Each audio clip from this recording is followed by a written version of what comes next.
ஆமென். மீண்டும் எல்லோரும் சேர்ந்து திருப்பிக் கொள்ளலாம். பழைய ஏற்பாட்டில் பக்கம் 830.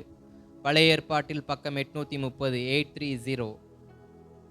ஏசாயாவின் தீர்க்கதரிசனம் 26ஆம் அதிகாரம் அதன் 20 மற்றும் 21 வசனத்தை யாவரும் சேர்ந்து ஒரு குரலாய் வாசிக்கலாமா?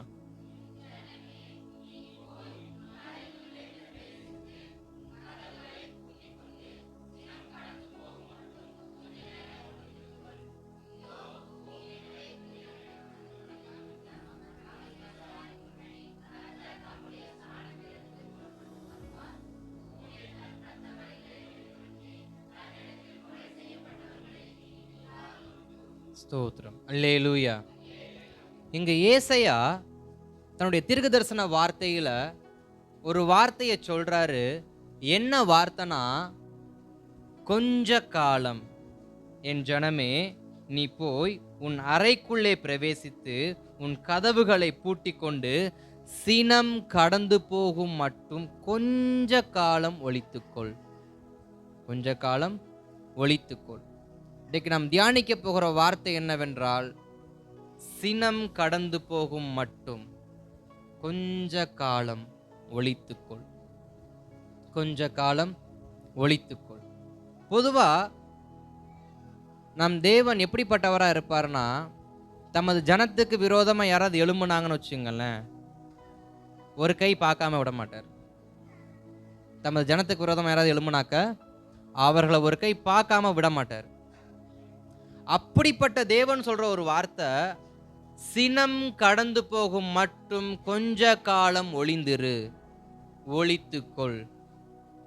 இதை எப்படி சொல்லலாம்னா, நமக்கு நேராக சில கோபங்கள், சில ஆதங்கங்கள், நமக்குள் இருக்கிறதான பழைய மனுஷனை எழுப்பக்கூடியதான விஷயங்கள் நமக்கு முன்பாக வரும் பொழுது தீர்க்கதரிசி சொல்றாரு, உன்னைய நீ ஒளிச்சுக்க, உன்னை ஒளித்து வைத்துக்கொள். என்ன சொல்ல வராரு? நீ எதிர்த்து நின்று சண்டை போடாத, நீ எதிர்த்து நிக்காத, நீ எதுக்கும் எதிர்த்து நிக்காம நீ அமைதியா உன்னைய ஒளித்து வைத்துக்கொள். அந்த சினம் கடந்து போகும் வரைக்கும், சினம் கடந்து போற வரைக்கும் நீ ஒளிஞ்சிரு. நீ வெளியில என்ன பண்ணாத, வராத. ஆனா இது வரைக்கும் நம்முடைய வார்த்தைகள் எப்படிப்பட்ட வார்த்தைகளா இருந்திருக்கும் கர்த்தருடைய சமூகத்துல? நீ எழும்பு, நீ வெளியே வா, நீ யுத்தம் பண்ணு. ஒரு மனுஷனை முறியடிப்பதால் நான் அவனை என்ன பண்ணுவேன்? முறியடிக்க வைப்பேன். நீ ஏன் இப்படிப்பட்ட சூழ்நிலைக்குள்ள சிக்கி இருக்கிற? நீ வந்து கோலியாத்தை மேற்கொள்ளு, உன்னால முடியாத காரியம் ஒன்றும் இல்லை.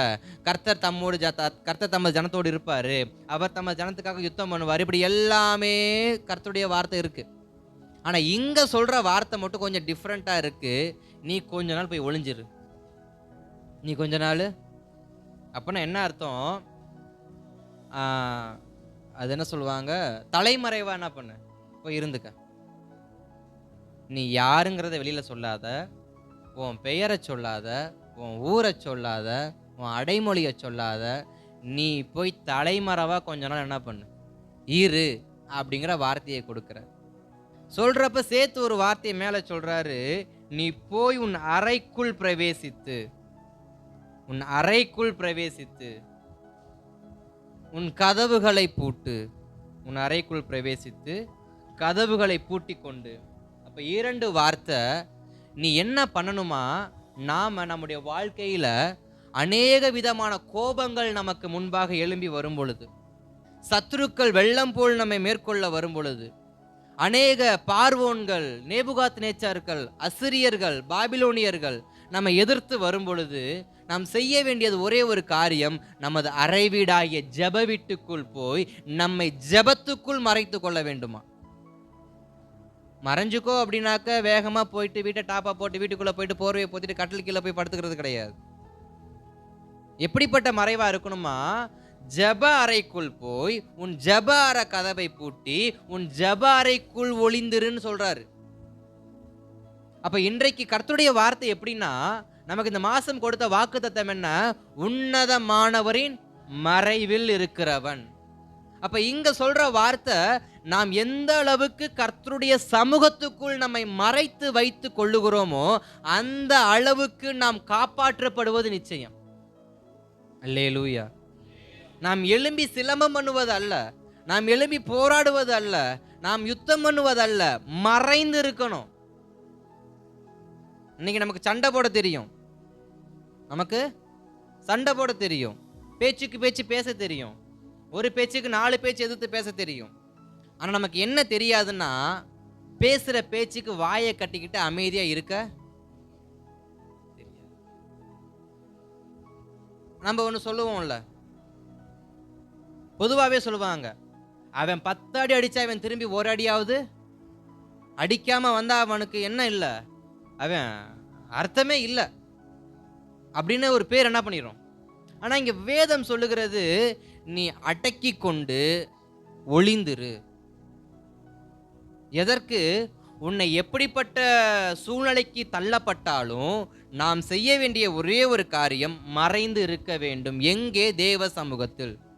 யார் ஒருவர் தன்னை தேவ சமூகத்துக்குள் மறைத்து கொள்ள விட்டு கொடுக்கிறார்களோ அவர்களது வாழ்க்கையில் எப்படிப்பட்ட ரணமான காரியங்கள் வந்தாலும் கர்த்தர் அவர்களை காப்பாற்றி நடத்த அவர் போதுமானவராய் இருக்கிறார். அல்லேலூயா.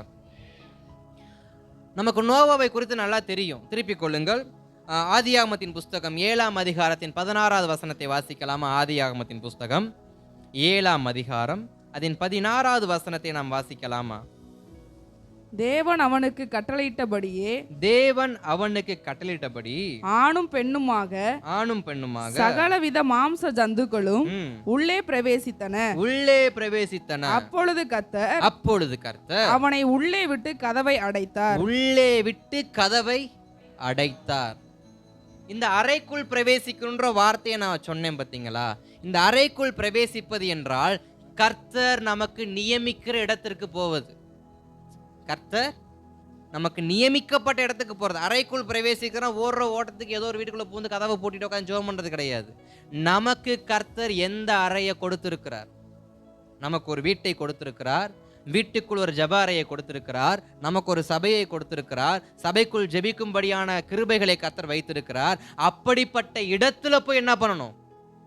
கர்த்தர் எங்க போய் சொல்றாரோ, கர்த்தர் எந்த இடத்துல உட்கார சொல்றாரோ, கர்த்தர் எந்த இடத்துல மறைஞ்சு இருக்க சொல்றாரோ அங்க போய் மறைஞ்சிருக்கணும்.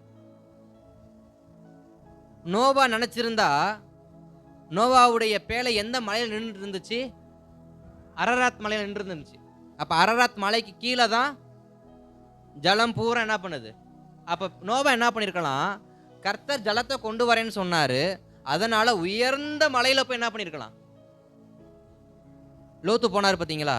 அந்த மலைக்கு நான் போய் தப்பிச்சுக்கிறேன்னு சொல்லிட்டு லோத்தை போல நோவா என்ன சொல்லியிருக்கலாம்? ஆண்டவரே, இந்த பேழையை கட்டுற வேலையெல்லாம் நமக்கு ஆகாது, இந்த பேழையை கட்டுற வேலையெல்லாம் நமக்கு ஆகாது, எனக்கு பேழை கட்டலாம் தெரியாது, நான் ஒன்று வேணா பண்ணுறேன், அந்த உயர்ந்த மலையில் போய் என்ன பண்ணுறேன், நான் இருக்கிறேன், நான் என்னை காப்பாற்றிக்கிறேன்னு சொல்லி நோவா சொல்லியிருக்கலாம். ஆனால் நோவா என்ன பண்ணலை, அப்படி சொல்லலை. கர்த்தர் என்ன சொல்ற நோவாக்கு? நீ ஒரு பேழையை உருவாக்கணும். ஆதியாகமம் 6ஆம் அதிகாரத்தில் நீங்கள் பார்க்குறப்ப அந்த பேழையுடைய நீளம் என்ன, முளம் என்ன, அகலம் என்ன, உயரம் என்ன, அதன் கீழ் என்ன பூசணும், அதுக்கு மேலே என்ன பூசணும், அதுக்கு எத்தனை தட்டுகள் இருக்கணும், எத்தனை அறைகள் இருக்கணும்னு சொல்லிட்டு தெளிவாக ஆண்டவர் கொடுத்துருக்காரு. அப்போ நோவா எங்கே போய் ஒளிஞ்சிருக்கணும்னா, கர்த்தர் தனக்கு கற்றுக் கொடுத்த பேழைக்குள்ளே போய் என்ன பண்ணணும்? ஒளிஞ்சிருக்கணும். ஏன்? ஜலமானது வந்து கொண்டிருக்கிறது, வானமானது மழையை கொடுத்து கொண்டிருக்கிறது, பூமியின் ஜந்துக்கள் மனிதர்கள் எல்லாமே அழிந்து மாள போகிறது.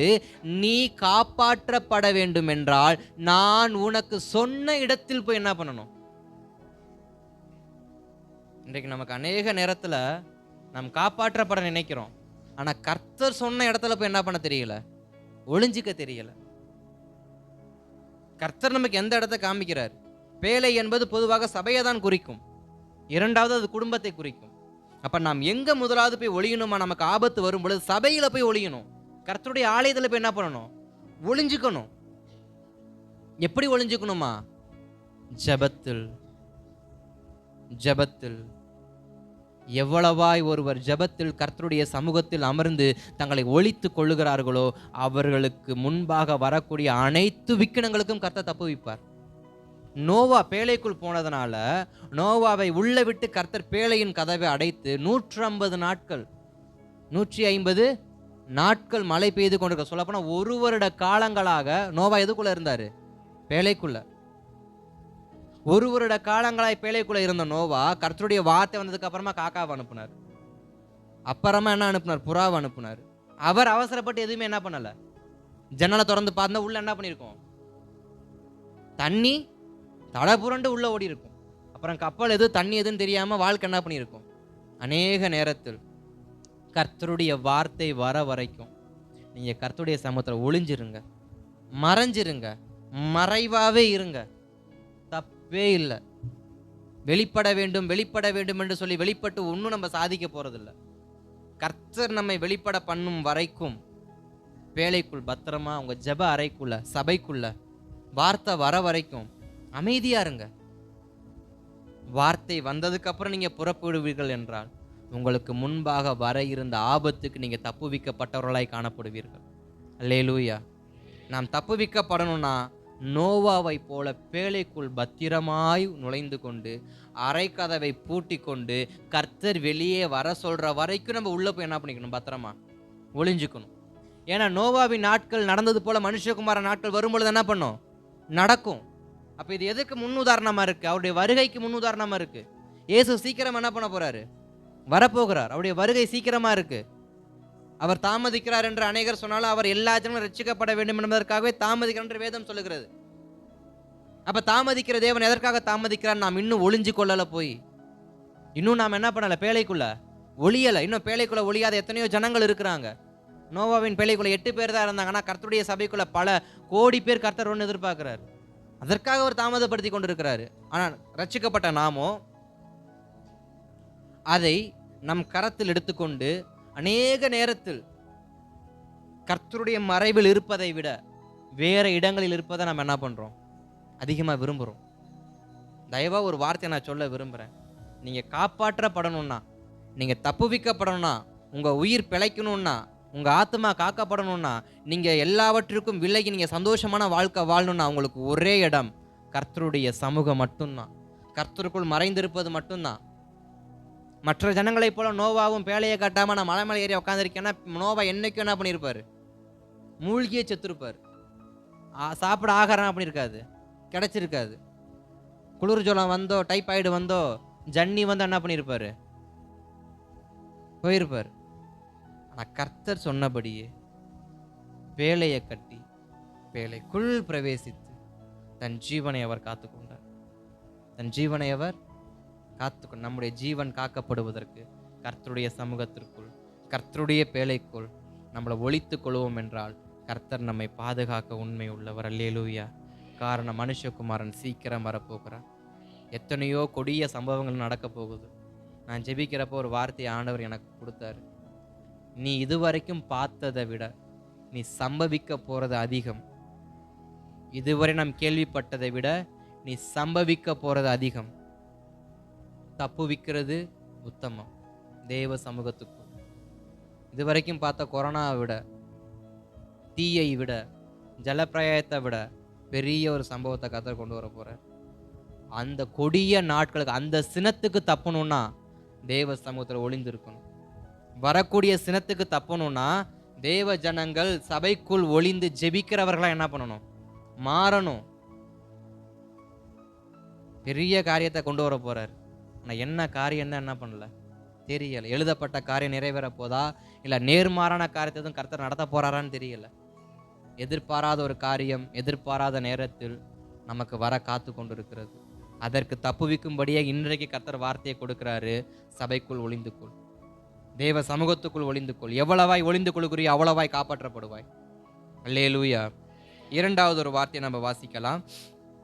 1 ராஜாக்கள் 17ஆம் அதிகாரத்தின் 1 முதல் 3 வசனத்தை வாசிக்கலாமா? 1 ராஜாக்கள் 17ஆம் அதிகாரம் 1 முதல் 3 வசனத்தை வாசிக்கலாமா? கீலேயாத்தின் குடிகளிலே திஸ்பியனாகிய எலியா ஆகாபை நோக்கி என் வாக்கின்படியே அன்றி இந்த வருஷங்களிலே பனியும் மழையும் பெய்யாதிருக்கும் என்று இஸ்ரவேலின் தேவனாகிய கர்த்தருக்கு முன்பாக நிற்கிற நான் அவருடைய ஜீவனை கொண்டு சொல்லுகிறேன் என்றான். பின்பு கர்த்தருடைய வார்த்தை அவனுக்கு உண்டாயிற்று. கர்த்தருடைய வார்த்தை அவனுக்கு உண்டாயிற்று. அவர் நீ இவ்விடத்தை விட்டு நீ இவ்விடத்தை விட்டு கீழ் திசையை நோக்கி போய் கீழ் திசையை நோக்கி போய் யோர்தானுக்கு நேராய் இருக்கிற யோர்தானுக்கு நேராய் இருக்கிற கேரித் ஆற்றண்டையில் ஒளித்து கொண்டிரு. கேரித் ஆற்றண்டையில் ஒளிந்து கொண்டிரு. கேரித் ஆற்றண்டையில் ஒளிந்து கொண்டிரு. கர்த்தருடைய வார்த்தை வருகிறது எலியாவுக்கு நேராக. எலியா பெரிய தீர்க்கதரிசி. எலியா பெரிய தீர்க்கதரிசி. அந்த தீர்க்கதரிசி கர்த்தர் சொல்ற வார்த்தை, நீ போய் ஒளிஞ்சுக்க, நீ போய் ஒளிஞ்சுக்க. காரணம், ஒரு பெரிய பஞ்ச காலத்தை நான் என்ன பண்ண போறேன், கொண்டு வர போறேன். உன் வாக்கினால் சொல்லப்பட்டபடியே 3 வருஷமும் 6 மாதமும் நான் தேசத்தின் மேல் பஞ்சத்தை என்ன பண்ண போறேன், கொண்டு வர போறேன். பூமியின் மேல் பனியும் மழையும் பெய்யாதபடிக்கு ஒரு பெரிய பஞ்சம் வரப்போகுது. அந்த பஞ்சத்துக்கு நீ தப்பு வைக்கணும்னா நான் சொல்ற இடத்துக்கு தான் நீ என்ன பண்ணணும்.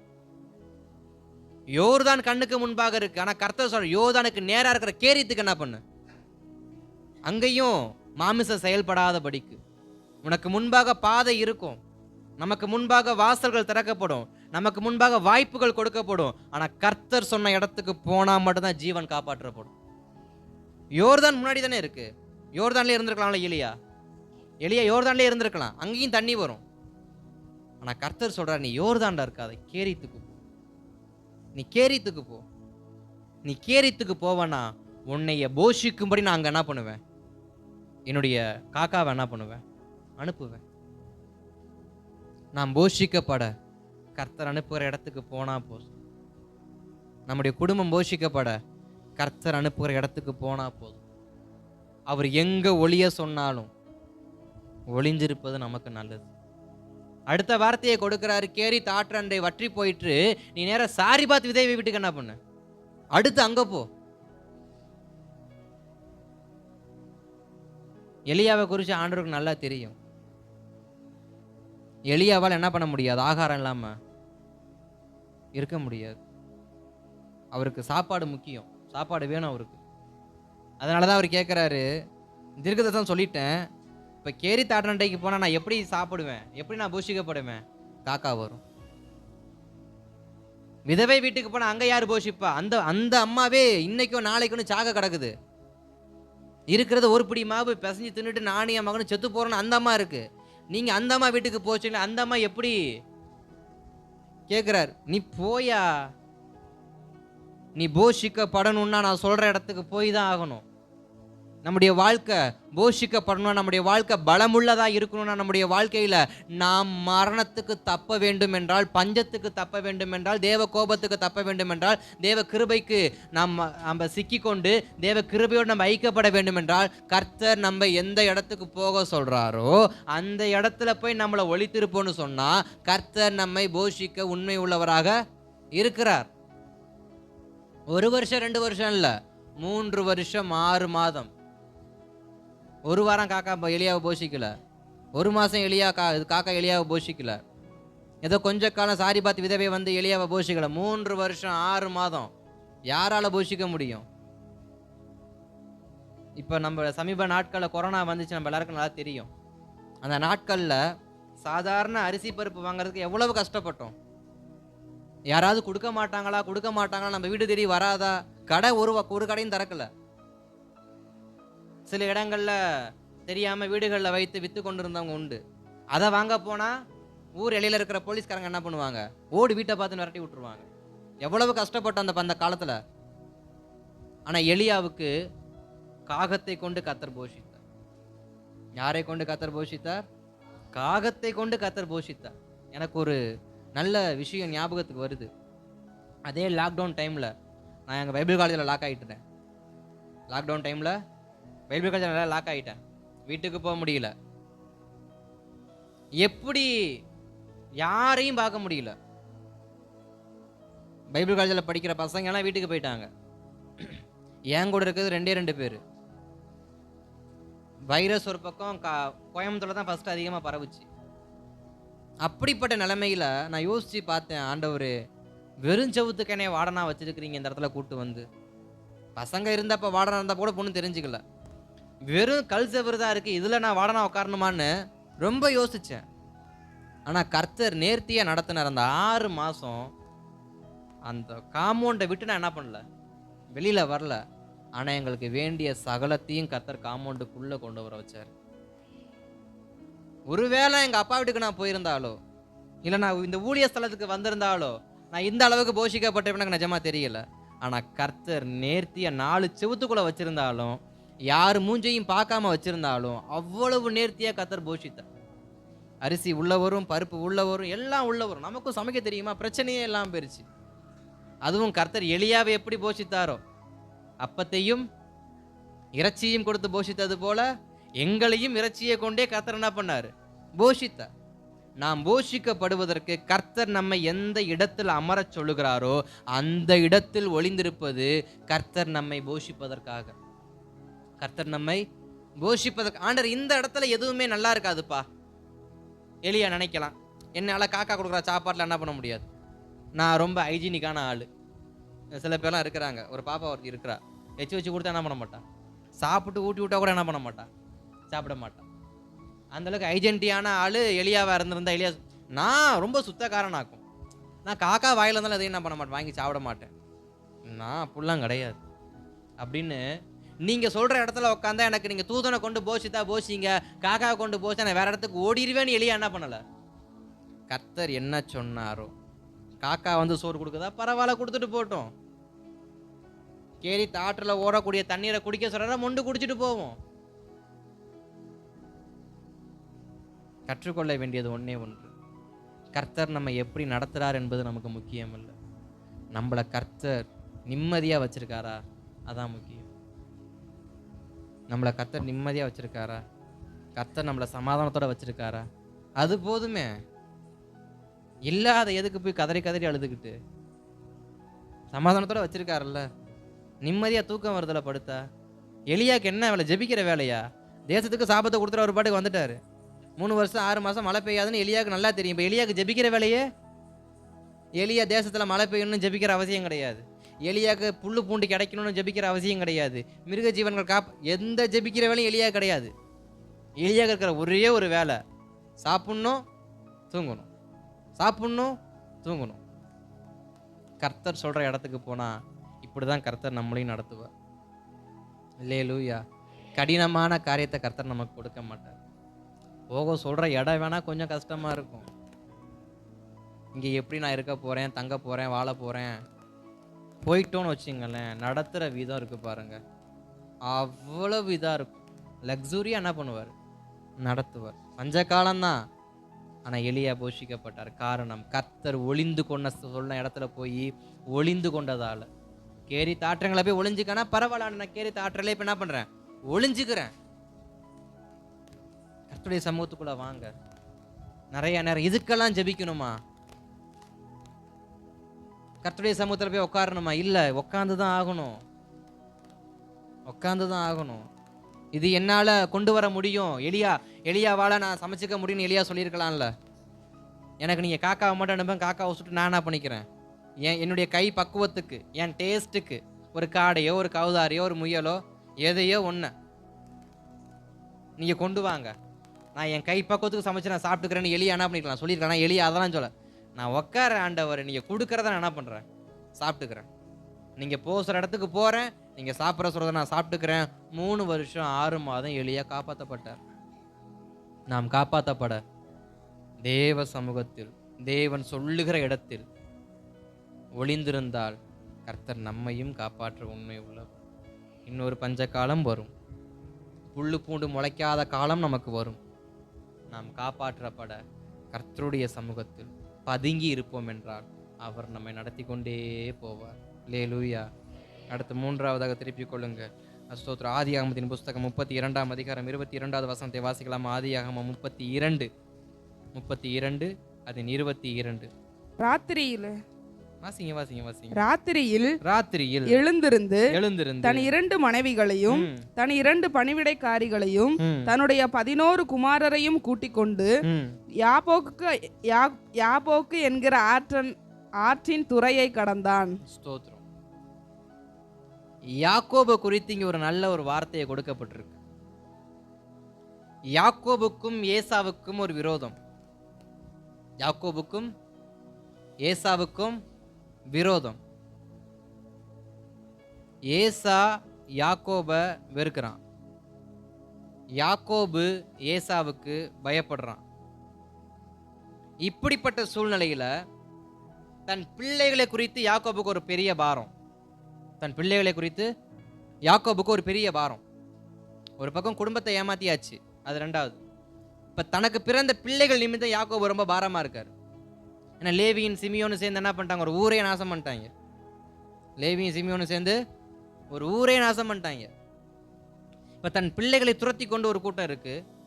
இப்படி பல காரியத்தை தன் பிள்ளைகளை குறித்து யாக்கோபுக்கு கவலை இருந்தாலும் யாக்கோபு செய்யற ஒரே ஒரு காரியம் என்னவென்றால், யாக்கோபு யாப்போக்கு நதி அண்டையிலே தன்னை தனித்து வைத்து தேவ சமூகத்தில் ஒளித்து வைத்திருந்தார். இங்க யாக்கோப கர்த்தர் போய் ஒளிஞ்சுக்குன்னு சொல்லல, யாக்கோபே தன்னை தேவ சமூகத்தில் தானாய் போய் என்ன பண்ணார், ஒப்பு கொடுத்தார்.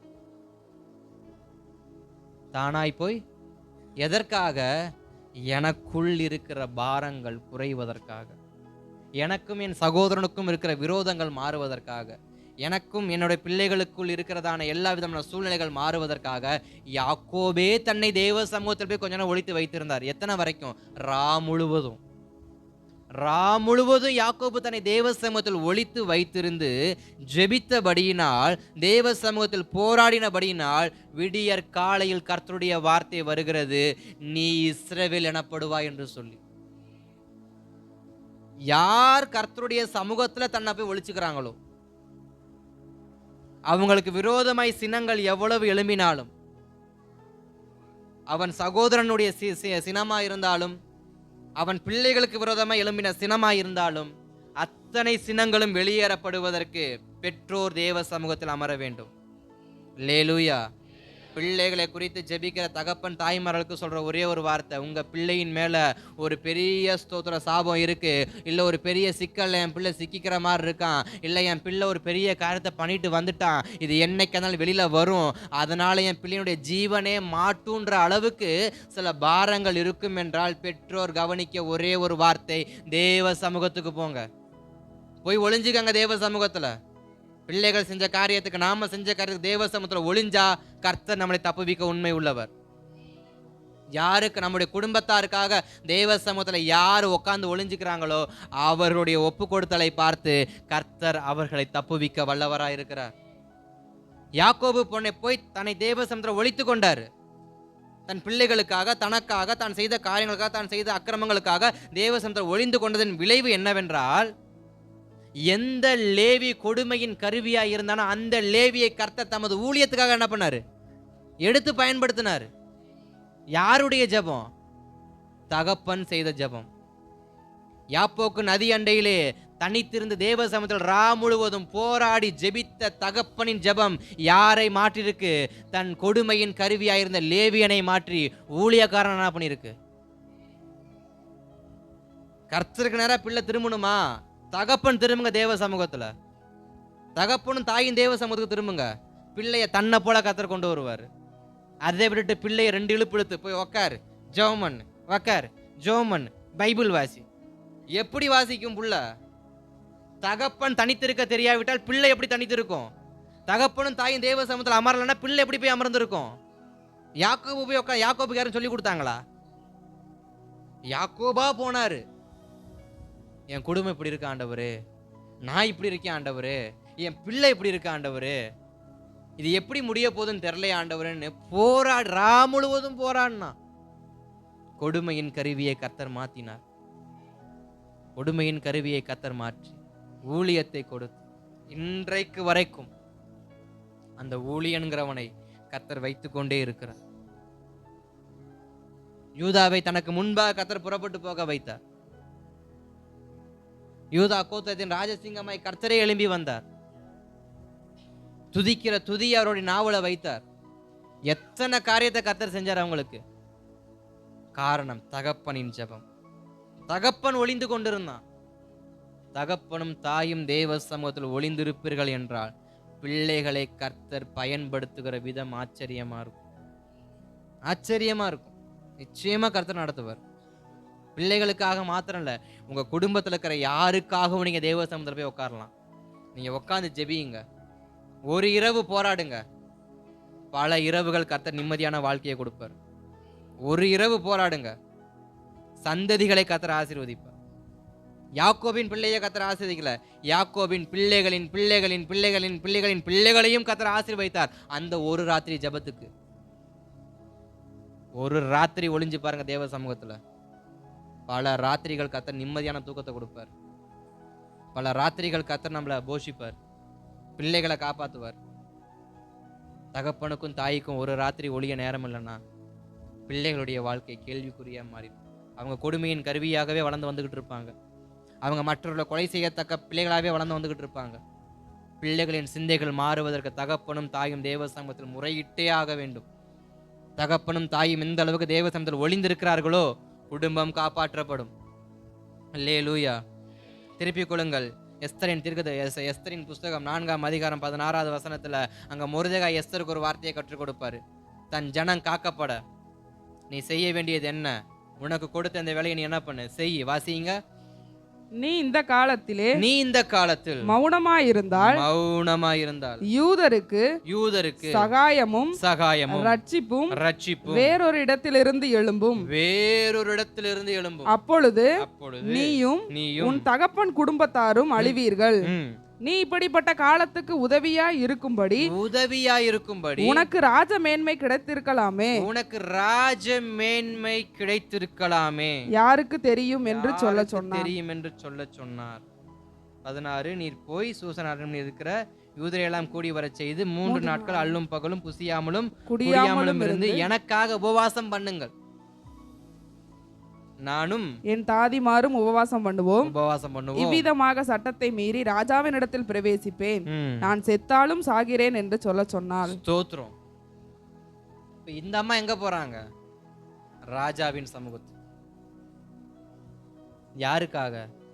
தன் ஜனத்துக்காக, தன்னுடைய ஜனங்களுக்காக ராஜாவின் சமூகத்தில் பிரவேசிப்பதற்கு தன் அறை கதவை பூட்டிக் கொண்டு 3 நாட்கள் உபவாசத்தோடு அந்த அம்மா என்ன பண்றாங்க? தேவ சமூகத்துல மறைஞ்சிருக்கிறாங்க. நான் விசுவாசிக்கிறேன், 3 நாள் உபவாசத்துக்கே கர்த்தர் தேசத்தை ரட்சிப்பார் என்றால் 21 நாள் உபவாசத்திற்கு கர்த்தர் எவ்வளவு மகிமையான காரியத்தை செய்வார், எத்தனை மகிமையான காரியத்தை செய்வார். 3 நாள் உபவாசத்துக்கு தேசத்தை கர்த்தர் காப்பாற்றுவார்னா 21 நாள் ஜெபத்துக்கு நம்முடைய தாராபுரத்தின் நம்முடைய பட்டணத்தின் கர்த்தர் ரட்சித்து இவர்களுடைய முழங்கால்களை கர்த்தருக்கு நேராக முடக்குவதற்கும் இவர்கள் நாவை தேவனை துதிக்கிற துதிக்கும் திருப்புவதற்கு கர்த்தருக்கு ஏமாத்திரம். அல்லேலூயா. தேவ சமூகத்தில் எவ்வளவாய் நாம் உபவாசத்தில் ஒளிந்திருக்கிறோமோ, உபவாசத்தில் எவ்வளவாய் தேவ சமூகத்தில் ஒளிந்திருக்கிறோமோ அவ்வளவாய் அநேக ஜனங்களை நம்மளால் காப்பாற்ற முடியும். அநேக ஜனங்களை கர்த்தர் காப்பாற்ற முடியும். இதிலிருந்து சுருக்கமாய் ஒரு 3 காரியத்தை நான் வேகமாக சொல்லிவிட்டு நான் கர்த்தருடைய வார்த்தை நிறைவு செய்ய விரும்புகிறேன். கர்த்தர் நம்மை நடத்துவாராக. அல்லேலூயா. ஸ்தோத்திரம். ஒரு 3 விதமான ஒளிந்திருக்கிறதை குறித்து நாம் தியானித்து விட்டு நாம் வேகமாய் கர்த்தருடைய வார்த்தை நாம் நிறைவு செய்யலாம். திருப்பிக் கொள்ளுங்கள். யாத்திராகமத்தின் புஸ்தகம் 2ஆம் அதிகாரம் 1-2 வசனத்தை வாசிக்கலாம். யாத்திராகமத்தின் புஸ்தகம். லேவியின் குடும்பத்தாரில் ஒருவன் லேவியின் குமாரத்திகளில் ஒருத்தியை விவாகம் பண்ணினான். அந்த ஸ்திரீ கர்ப்பவதியாகி ஒரு ஆண் பிள்ளையை பெற்று அது அழகுள்ளது என்று கண்டு அதை 3 மாதம் ஒளித்து வைத்தாள். 3 மாதம் ஒளித்து வைத்தான். அவள் அதை அப்புறம் ஒளித்து வைக்க கூடாமல் ஒரு நாணர் பெட்டியை எடுத்து அதற்கு பிசினும் கீழும் பூசி அதிலே பிள்ளையை வளர்த்தி நதியோரமாய் நாணலுக்குள்ளே வைத்தாள். ஸ்தோத்திரம். இங்கே மோசேயை குறித்து ஒரு அழகான வார்த்தை சொல்லப்பட்டிருக்கு. மோசே பிறந்த பொழுது பார்வோன் என்ன பண்ணாரு? இந்த ஜனங்கள் பழுகி பெருகி கொண்டே இருக்கிறாங்க, இந்த ஜனங்களை எதையாவது ஒன்று செய்யணும், இந்த ஜனங்களை விட்டா இவங்க நம்மளை மேற்கொண்டுருவாங்க, இவங்களை விட்டோம்னா எகிப்து தேசமே ஒரு தேசம் இல்லாதபடிக்கு இஸ்ரவேல் தேசமே அவங்க மாத்திடுவாங்கன்னு சொல்லிட்டுன்னு பார்வோன் அவர்களை கொல்லும்படியாக ஆண்கள் இருந்தால் தானே பிள்ளை சந்ததி வளரும்னு சொல்லிட்டு ஆண் பிள்ளையே பூரா என்ன பண்ணிட்டார்? கொல்லுங்கன்ட்ட. ஒரு சந்ததியே பிறக்காதபடிக்கு செஞ்சிருவோம். அப்போ என்ன ஆகும்? தன்னை போல இஸ்ரவேலில் இருக்கிற பெண்கள் எல்லாம் யார்கிட்ட விவாகம் பண்ண வருவாங்க? எகிப்தியர்கிட்ட வருவாங்க.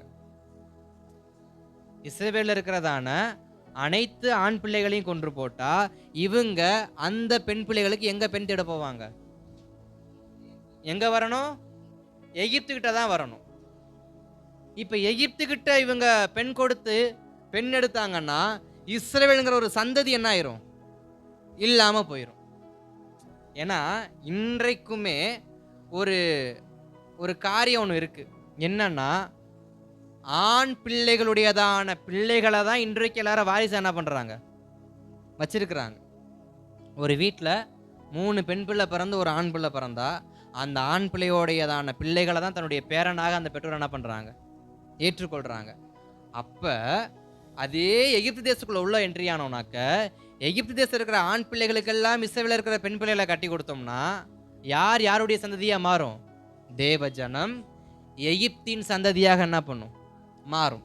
இப்படிப்பட்ட பல தொலைநோக்கு பார்வோட பார்வோன் என்ன பண்ணாரு? செயல்பட்டார். அதுல ஒரு வில்லங்கமான விஷயத்த செஞ்சது என்னன்னா, எல்லாத்தையும் கொல்லணும்னு முடிவெடுத்தவர் மோசையும் கொல்லணும், பிறந்தது ஆணா இருந்தானா போன எல்லாத்தையும் வெட்டு, ஆண் குழந்தைய பூரா வெட்டு. அப்ப மோசையின் தாய் ஒரு காரியத்தை செய்யறாங்க. பிள்ளை அழகுள்ளதென்று கண்டு, பிள்ளை அழகுள்ளதென்று கண்டு அதை ஒளித்து வைத்தார்கள். பின்பு ஒளித்து வைக்க வழி இல்லாமல் ஆற்றில் அனுப்பிவிட்டார்கள். ஒளித்து வைக்க இடமில்லாமல் நாணல் பெட்டிக்குள் வைத்து ஆற்றில் என்ன பண்ணாங்க? அனுப்பிவிட்டாங்க. ஒரு பிள்ளைய 3 மாசம்தான் ஒரு தாயால் என்ன பண்ண மாட்டோம்? காப்பாற்ற முடிஞ்சிச்சு. பிறந்த பச்சிளம் குழந்தைய வெறும் 3 மாதம்தான் தாயால காப்பாற்ற முடிஞ்சிச்சு. மீதி இருக்கிற ஆயுள் காலம் வரைக்கும் காப்பாற்றியது கர்த்தர். காப்பாற்றியது கர்த்தர். இந்த அம்மா பெட்டிகளை வச்சு அனுப்புனது உண்மை. அங்க பார்வோனின் குமாரத்தி நீராடி கொண்டிருந்தது உண்மை. ஆனா அவ மனச மாத்துனது யாரு? அவ அந்த பிள்ளை அரண்மனைகளை கொண்டு போனப்ப ராஜாவுடைய மனசை மாத்தினது யாரு? ஏன்னா அப்பா எல்லா பிள்ளையும் கொண்டுகிட்டு இருக்காரு, பிள்ளை எதை குத்திக்கிட்டு வருது? எந்த பிள்ளைய கொள்ளணுமோ அந்த பிள்ளைய தான் புள்ள குத்திட்டு வருது. இப்ப பார்த்தா பிள்ளை சொல்லுது, அப்பா அப்பா இந்த குழந்தை ரொம்ப அழகா இருக்குப்பா, நானே என்ன பண்றேன்? வளர்த்துக்கிறேன். பிள்ளையின் முகத்துக்காக அந்த குழந்தைய அவர் என்ன பண்ணார்? விட்டார். நம்மளை யாரு அழிக்கணும்னு நினைச்சாலும் நாம கர்த்தருடைய வார்த்தைக்கு பயந்து அவர் அனுப்புகிற இடத்துல போய் நம்ம பத்திரமா இருப்போம்னா நம்மை வளர்த்து எடுத்து கொண்டு வர கர்த்தர் போதுமானவர். பார்வோன் வளரும் பொழுது மோசே வளரும் பொழுது மோசேக்கு பால் கொடுத்தது யாரு? அவருடைய தாய் எபிரேய ஸ்திரீ தான் என்ன பண்ணாங்க? கொடுத்தாங்க. மோசேயின் அக்கா மீரியாம் தான் என்ன பண்ணாங்க? ஒளிஞ்சிருந்து பார்த்தாங்க, தம்பி யாரு கைக்கு போய் சேர்றான், அவன் உயிரோட தான் இருக்கிறானான்னு இந்த செய்கையெல்லாம் காட்டுறது யாரு? மோசேயின் அக்கா மீரியாம். மோசேயின் தாய் பால் கொடுக்க, மோசேயின் அக்கா மீரியாம் எல்லாத்துக்கும் சைகை கொடுக்க, மோசேக்கு சொல்லி வளர்க்கப்பட்டிருப்பாரா மாட்டாரா? இதுதான் உன் ஜனம், இப்படித்தான் நீ இருக்கணும், இவங்கெல்லாம் உன்னைய கொல்லும்படி நினைச்சாங்க, அதனால பார்வோனை நைஸா சைஸா என்ன பண்ணிரு, கேப்பு கிடைக்கிறப்ப போட்டுரு சொல்லியிருப்பாங்களா மாட்டாங்களா? உங்க வஞ்சகத்தை தீக்கிறதுக்கு கர்த்தர் நம்மளை வாழ வைக்கல. நம்முடைய பழியை தீர்த்துக்கிறதுக்கு கர்த்தர் நமக்கு ஜீவனை கொடுக்கல. நம்முடைய அப்பாக்கு செஞ்ச துரோகத்துக்கு நாம ரிவெஞ்ச் எடுக்கிறது கர்த்தர் நமக்கு இந்த ஜீவனை கொடுக்கல. இந்த ஜீவன் எதுக்குன்னா தேவ ஜனத்துக்காக. யாருக்காக? தேவ ஜனத்துக்காக. மோசே ஒரு நாளும் பார்வோன் கூடத்தான் அவரும் சுத்தினார். நினைச்சிருந்தா பார்வோன் என்ன பண்ணிருக்கலாம்? நல்ல ஒரு 6 அடிக்கு இறக்கி இருக்கலாம். ஆனா இறக்கல. பார்வோனுக்கு ஒரு குழந்தை பிறந்துச்சு, அதை ஒரு இறக்கி இருக்கலாம், அதையும் இறக்கல. அப்ப மோசே தன்னை கர்த்தர் ஒளித்து வைத்த இடத்துல ஜாக்கிரதை உடையவராய், தன்னிடத்தில் களங்கம் இல்லாதபடிக்கு அவர் மிக மிக ஜாக்கிரதை கர்த்தருடைய வார்த்தைக்கு பயந்து என்ன பண்றாரு? இருக்கிறார். அநேக வார்த்தைகள் வரட்டும் நமக்கு, நம்மளை நோக்கி. ஆனா நாம கர்த்தர் நம்மளை வச்சிருக்கிற இடத்தை பொறுத்து அமைதியா இருப்போம்னா, நாளானது விளங்க பண்ணும் என்பது போல 40 வயதுல 2 எகிப்தனை கொண்டு மண்ணில் புதைத்தான். அடுத்த 40 வருடம் கழித்து வரும் பொழுது முழு எகிப்து தேசத்தை என்ன பண்ணாரு? சங்காரம் பண்ணார். எதனால? அமைதியா கர்த்தர் நம்மை வைத்த இடத்துல மோசே செயல்படாமல் அமைதியாய் தன்னை ஒளித்து வைத்திருந்ததுனால. தான் எபிரே என்றதை அவர் காட்டவும் கிடையாது. தன் தாய் தன்னுடைய சகோதரிகள் எபிரேயர்கள் அவர்கள் கஷ்டப்படுறாங்கன்றதை காட்ட கிடையாது. அவர் செய்யறது, அவங்க கஷ்டப்படட்டும். இன்னொரு விஷயத்த நான் சொல்லட்டுமா? கிறிஸ்தவ வாழ்க்கையில சென்டிமெண்ட்டுக்கு என்ன இல்லை, இடம் கிடையாது. கிறிஸ்தவ வாழ்க்கையில சென்டிமெண்ட்டுக்கு, எமோஷ்னலுக்கு, இந்த எமோஷ்னல் பிளாக்மெயிலுக்கு துளி அளவு இடம் கொடுத்தோன்னு வச்சுங்களேன், நாம வளர வேண்டிய விதத்துல வளர முடியாது. மோசே எமோஷனலுக்கு இடம் கொடுக்காம 40 வருஷம் இருந்துட்டாரு. அந்த ஒரு மதிய பொழுது கண்ணை மூடிக்கிட்டு எங்கிட்டாவது போயிருந்தாருன்னா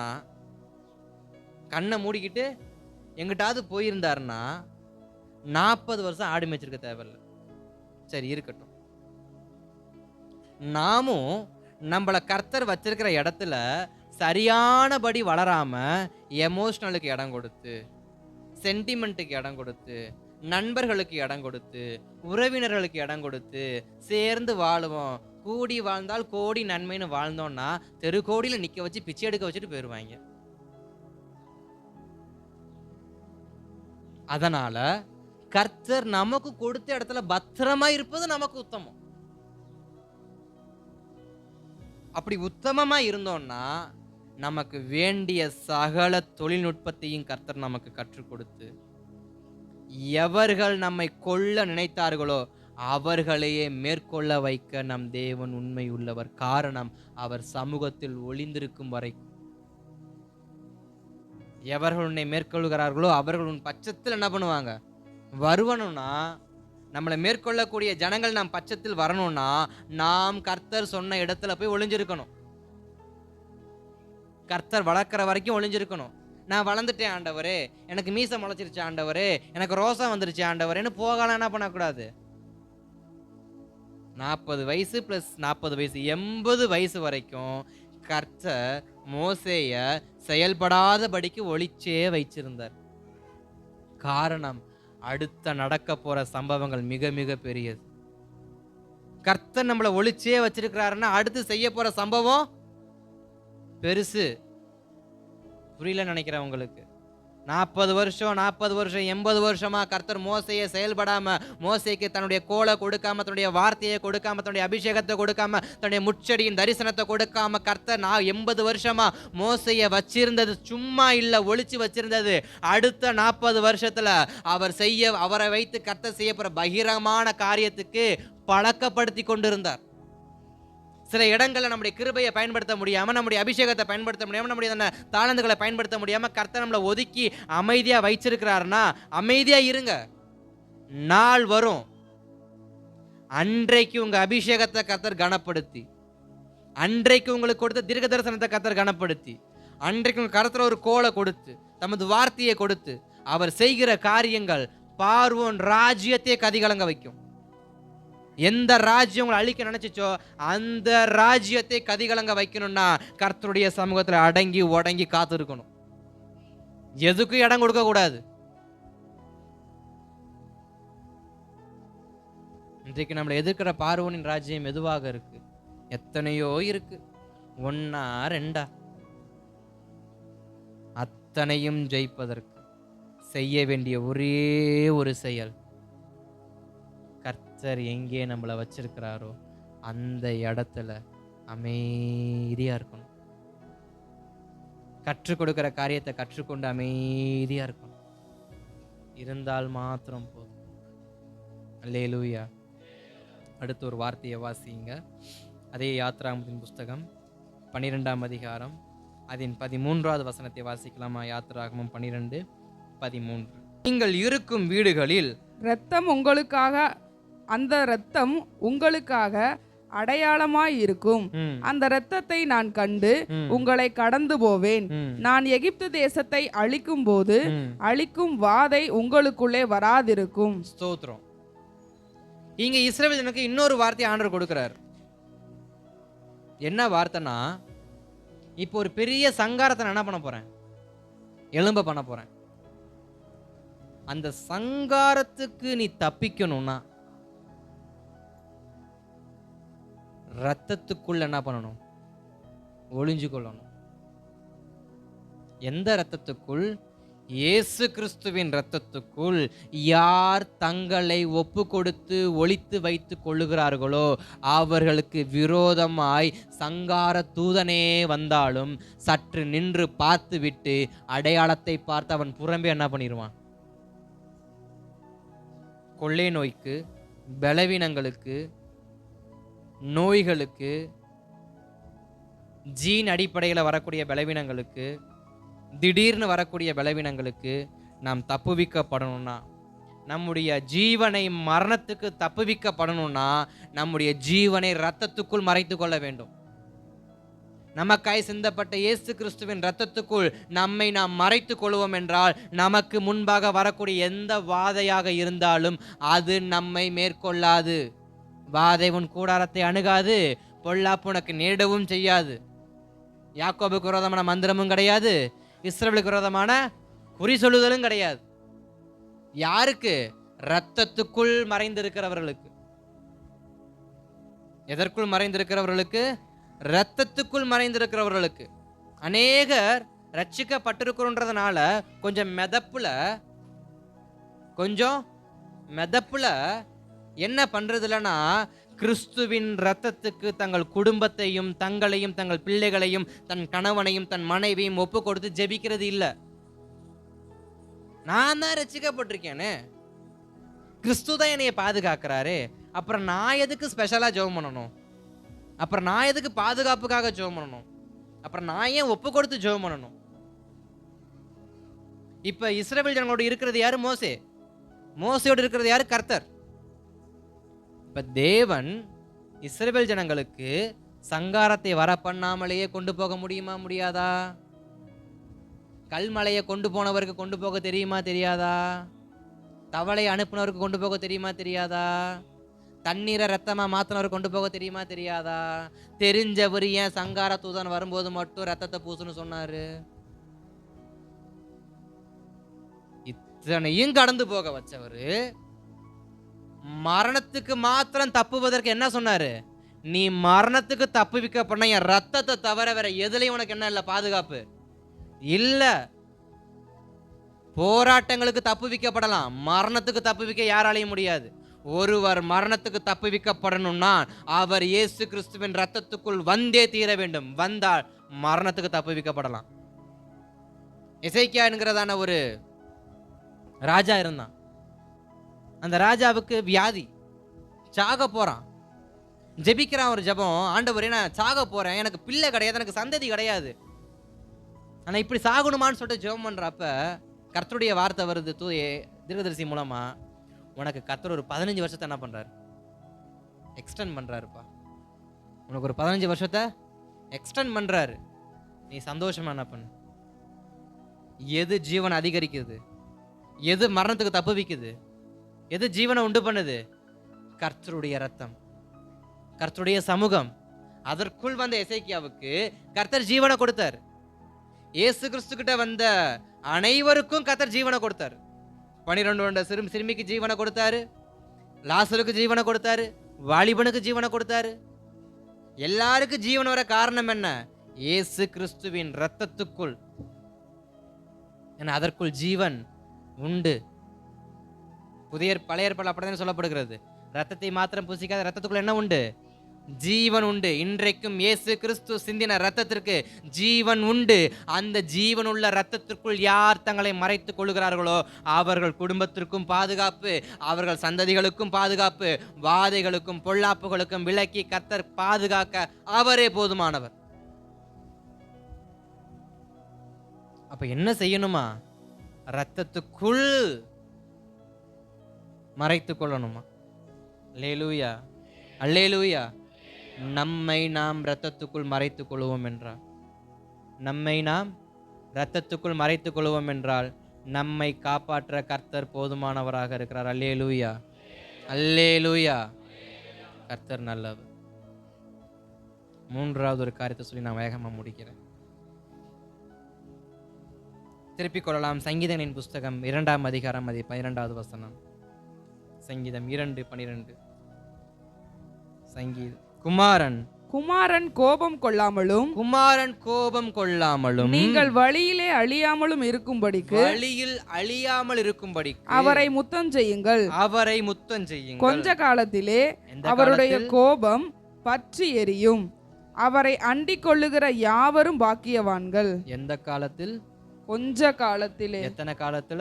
கொஞ்ச காலத்திலே. கொஞ்ச காலத்துல என்ன வரப்போதான்?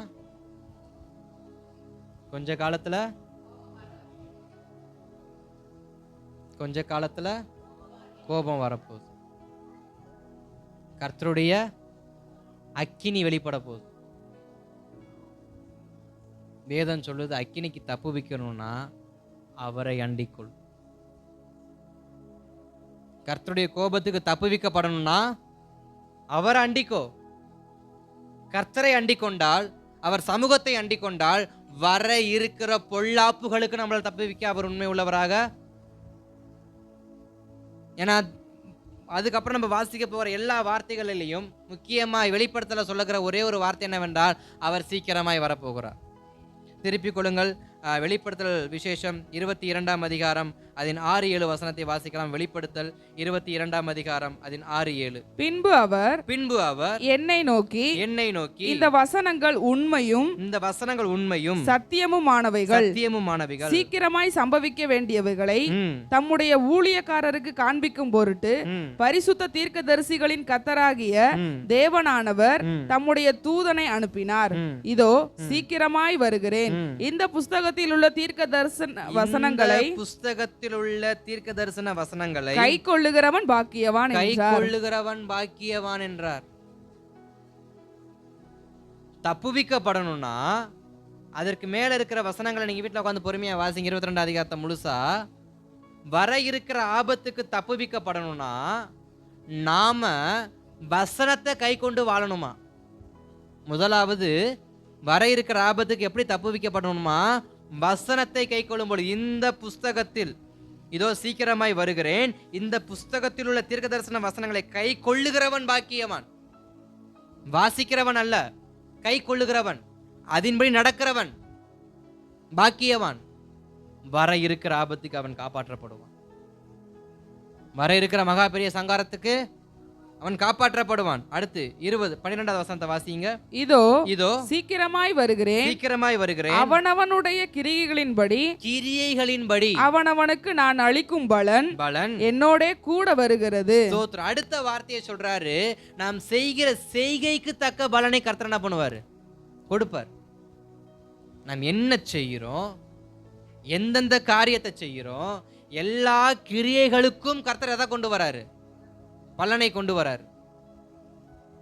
அந்த பலன் நன்மையா மாறணும்னா வசனத்தை கை கொள்ளணும். அது நன்மையான பலனா இருக்கணும்னா அவரை அண்டிக் கொள்ளணும். இல்ல நான் வாழ்ற மாதிரி தான் வாழுவேன், நான் இருக்கிற மாதிரி தான் இருப்பேன், ஆனா கர்த்தர் மாத்திரம் எனக்கு கிருபையா இருக்கணும்னா எப்படி இருப்பார்? அவரே தெளிவா சொல்லிட்டாரு, உன் கிரியைகளுக்கு ஏற்ற பலனை தான் நான் கொடுப்பேன். நீ என்ன கிரியை செய்யறோமோ அந்த கிரியைக்கு ஏற்ற பலன் தான் வரும். திணை விதைத்தவன் திணையத்தான் அறுக்க முடியும். எதை விதைக்கிறோமோ அதைத்தான் அறுக்க முடியும். அதனால வாழக்கூடிய கொஞ்ச காலத்துல அவர் சீக்கிரமா வரப்போகக்கூடிய நேரத்துக்குள்ள நம்மால் இயன்ற நல்ல கிரியைகளை மாத்திரம் செய்ய நாம் நாடுவோம். அல்லேலூயா. நம்மால் முயன்ற நல்ல கிரியைகளை மாத்திரம் செய்ய நம்ம நாடுவோம் என்றால் நல்ல பலனை கொடுக்க கர்த்தர் போதுமானவராக இருக்கிறார். அடுத்தது 20வது வசனத்தை வாசியுங்க. இவைகளை சாட்சியாக அறிவிக்கிறவர் மெய்யாகவே நான் சீக்கிரமாய் வருகிறேன் என்கிறார். ஆமேன். கர்த்தராகிய இயேசு வாரும். இதையெல்லாம் சொன்னவர் சீக்கிரமா வரேன்னு சொல்றார். சீக்கிரமா வரேன்னு சொல்றார். ஆனா அவர் வர்றப்ப எப்படிப்பட்ட சம்பவம் நடக்கும் தெரியுமா? வரேன்னு சொல்லிட்டாரு, ஆனா எப்படிப்பட்ட சம்பவம் நடக்கும் தெரியுமா? அப்படியே திருப்பி கொள்ளுங்க. 2:5 வாசிக்கலாமா? வெளிப்படுத்தல் 2:5, சாரி, வெளிப்படுத்தல் 12:12 வாசிங்க. வெளிப்படுத்தல் 12:12. ஆகையால் பரலோகங்களே அவைகளில் வாசமாய் இருக்கிறவர்களே கலிகூருங்கள்.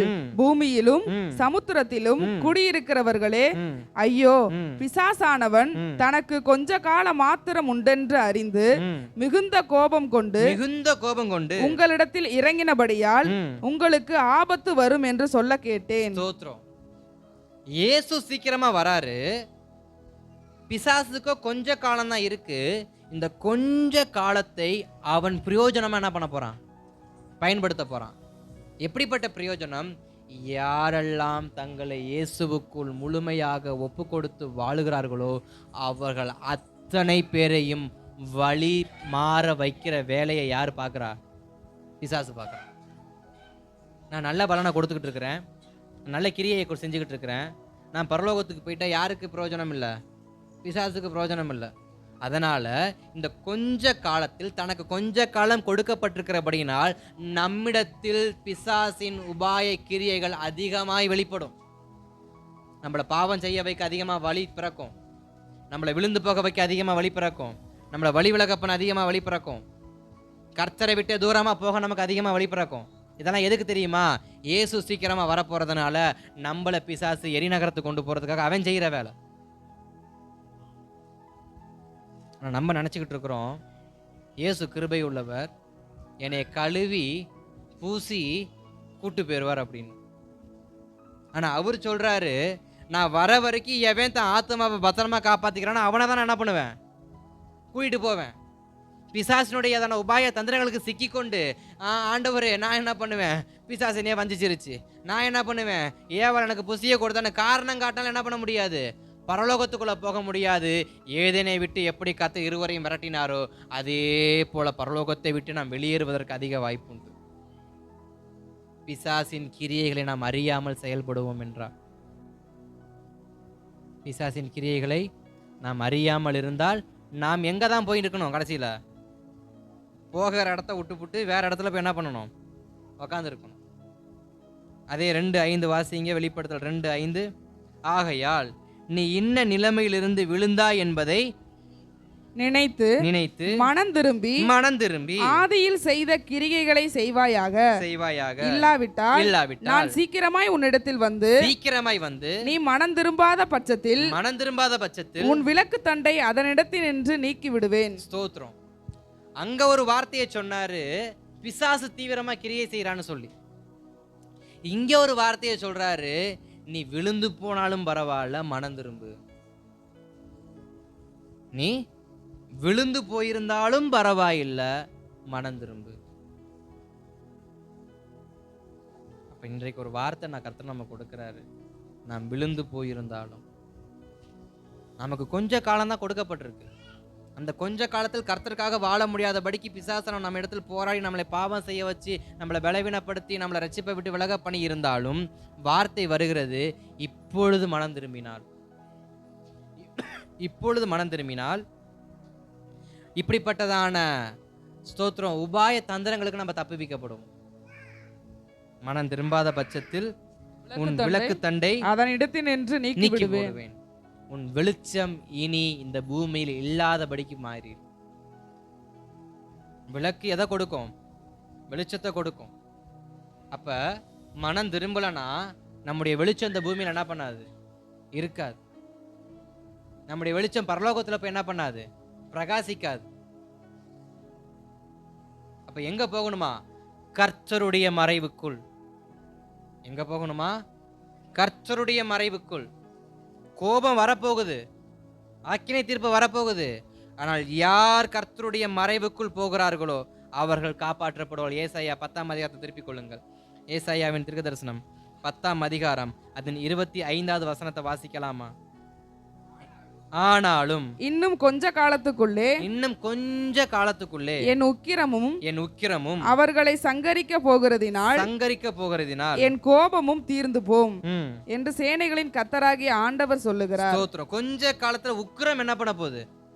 வெளிப்பட போகுது. கொஞ்ச காலத்தில் தேவனுடைய உக்கிரமானது வெளிப்பட போகுது.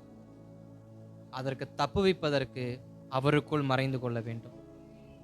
உக்கிரம் கண்டிப்பா வெளிப்படும். உக்கிரம் வெளிப்படும் பொழுது நாம் காப்பாற்றப்படணும். நாம் மறைவுக்குள் என்ன பண்ணணும்?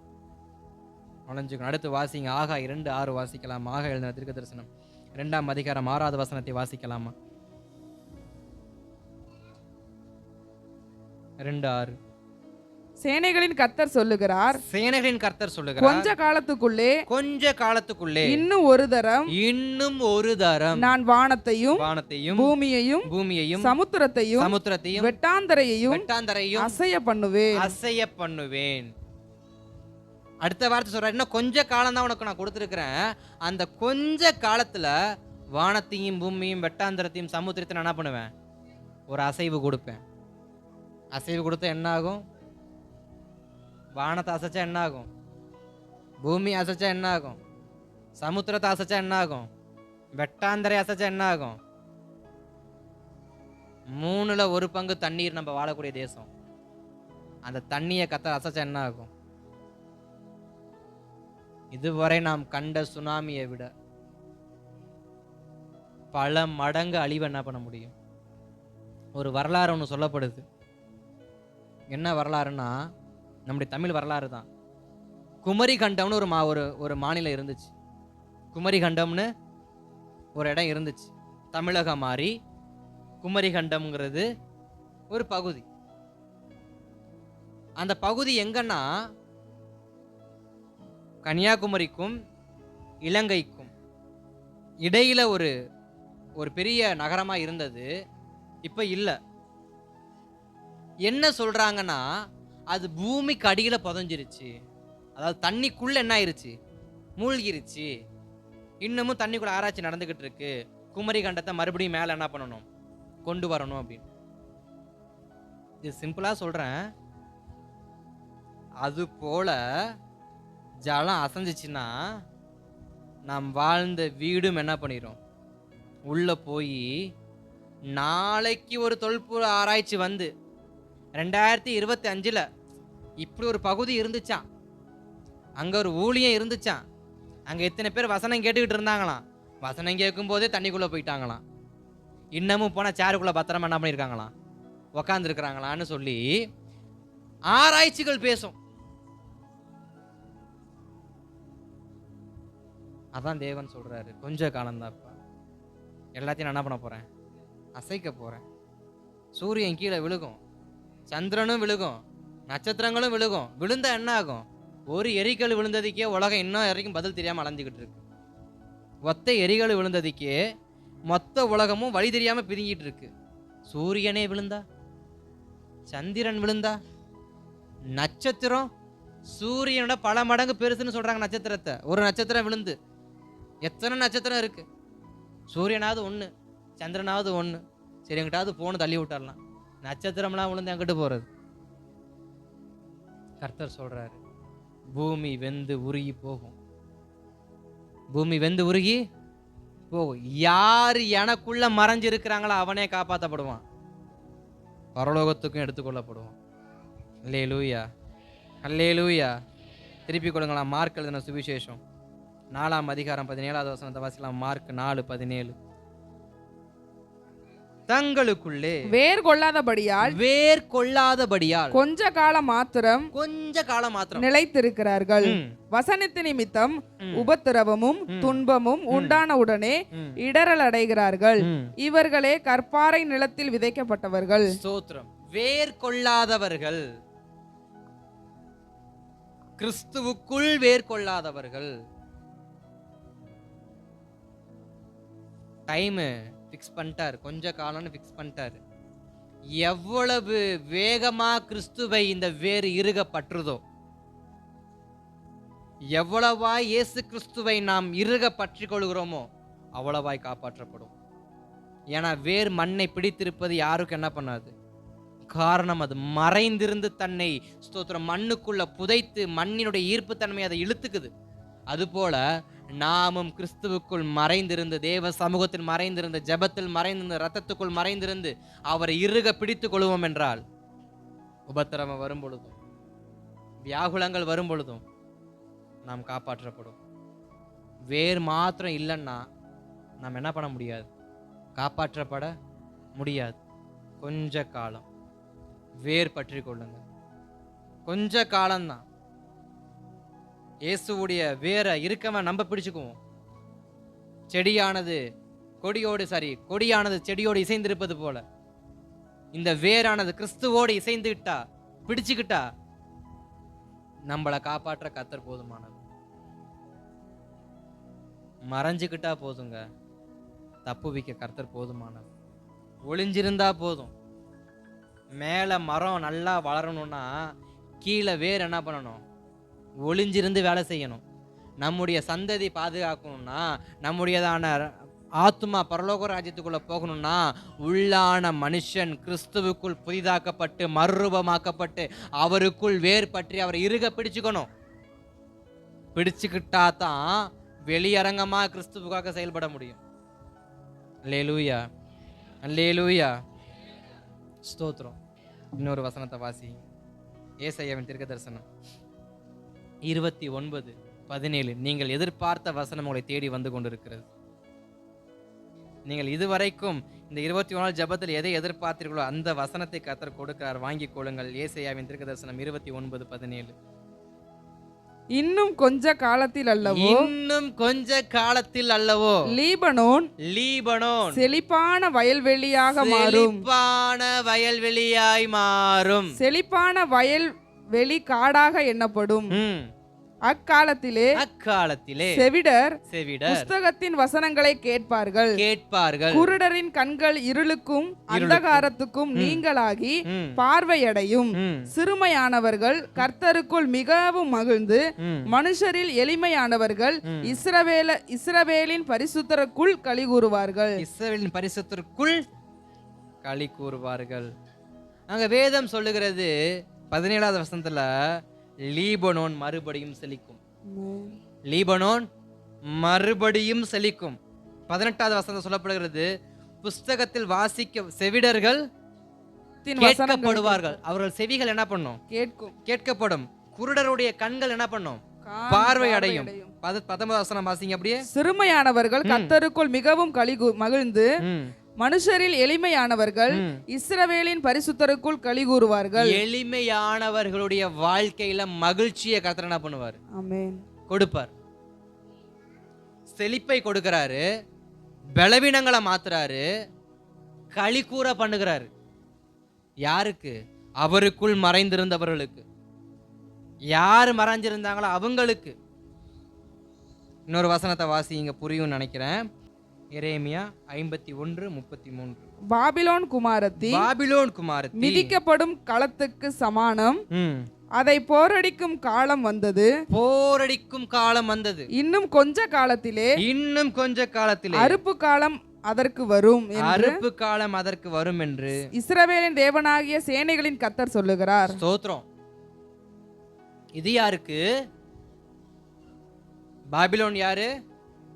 தேவ ராஜ்யத்தை ஏற்றுக்கொள்ளாத ஜனங்கள், வசனத்தை கேட்காத ஜனங்கள், வசனத்துக்கு தங்களை கீழ்ப்படுத்தாத ஜனங்கள். இன்னும் சொல்லணும்னா, தானியேல் புஸ்தகத்துல சாத்ராக் மேஷாக் ஆபேத்நேகோவ நமக்கு தெரியும், தானியேல நமக்கு தெரியும்.